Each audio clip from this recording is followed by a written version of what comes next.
this is Chad with Drawn and Cornered. I thought we were going to see more fireworks at the Supreme Court confirmation hearing, but unfortunately that didn't really happen. What did happen, though, is we saw a seismic shift in what the meaning behind packing the court meant. Now, traditionally, and for all of time, and up until just a couple of days ago, packing the court meant adding more judges to the court in order to swing the liberal versus conservative to your side.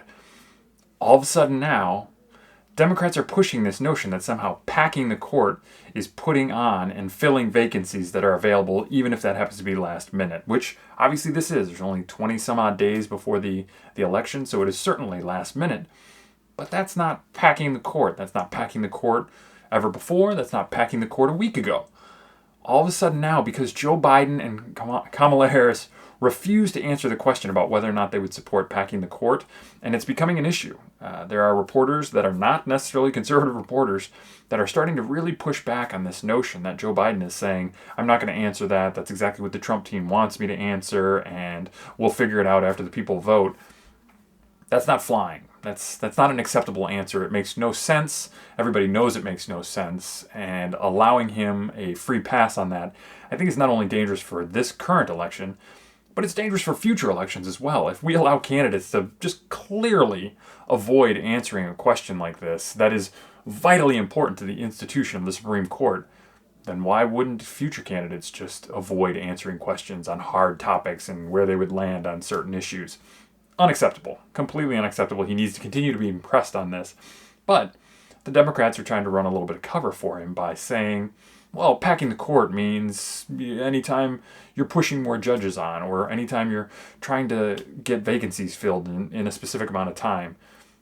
That doesn't make any sense. It's a clear deflection. It will be recognized as a deflection, and I hope that conservatives and Republicans at large can capitalize on this as much as humanly possible, because this is a bad precedent to be setting here.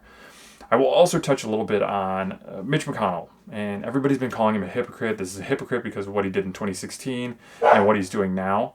I will tell you, I went back to his comments in 2016, and he very clearly stated, even in his comments, which I didn't read at the time, I took the word of the commentators out there that what he said was actually that we shouldn't fill this vacancy because it's too close to an election. What he actually said is, because of the division between the president and the Senate and the fact that they didn't hold both the presidency and the Senate, this should be decided by the election. It was very clear. It's exactly the way it's gone in the history before, and it's the exact opposite of what's occurring now. The presidency and the Senate are both held by the same party, so you push through the candidate. If the Democrats had held the Senate back in 2016, there would have been no argument. It would have just happened. Merrick Garland would be a justice right now. Unfortunately, for the Democrats, that's not the way that it worked out. Because the Republicans held the Senate, there was no need to hold a confirmation hearing because he wasn't going to get pushed in. Conservatives didn't think it was a good idea. They pushed it off until after the election. Trump won. Now he gets his pick. It's that simple. It's not hypocritical. It's not different. He didn't even say the wrong thing back then, so it's not even hypocritical in rhetoric as opposed to action. It's just purely not hypocritical. He said exactly what the right thing was, exactly what has happened all through history, and now we're at a different place. So that's two situations where the Democrats have significantly lost, or at least tried to change the scope of the argument very recently. I look forward to see what happens tomorrow. It seems like this confirmation is going to go through.